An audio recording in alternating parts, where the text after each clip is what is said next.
Maintenant, l'imparfait est un temps de verbe du passé. Ça nous permet de décrire des événements dans le passé.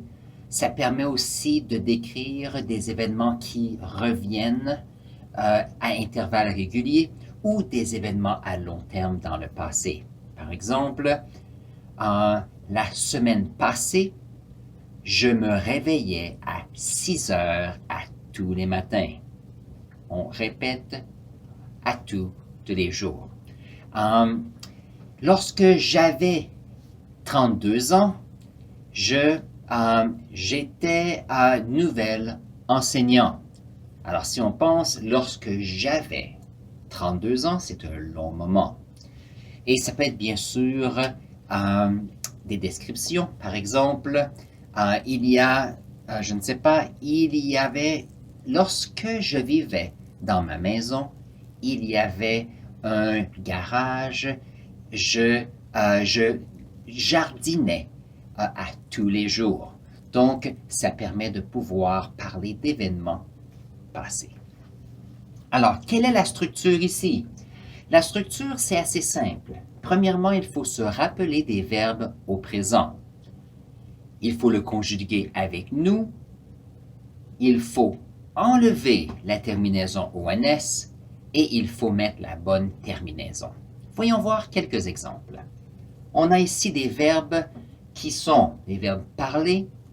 Lorsqu'on prend le verbe parler et on le conjugue au présent avec la première personne du pluriel, ça devient nous parlons. Le verbe choisir devient nous choisissons. Le verbe faire dit nous faisons. Le verbe aller, nous allons. Le verbe venir, nous venons. Le verbe manger, nous mangeons.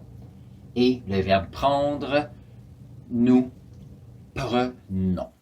Maintenant, une fois qu'on a les verbes au présent ici, on peut le faire dans notre tête ou le faire sur papier, mais avec l'expérience ou avec la pratique, vous allez pouvoir le faire dans votre tête. Nous enlevons le ONS et on prend cette première partie ici qui va nous aider à faire la première partie de l'imparfait. Nous appelons cette partie le radical. Peut-être que je pourrais écrire qu'est-ce que c'est. Donc, ça ici, le radical. Très bien. Suite à cela, il s'agit d'ajouter les bonnes terminaisons. Donc, répétez après moi, s'il vous plaît. Je parlais. Tu choisissais. Elle faisait. Nous allions. Vous veniez.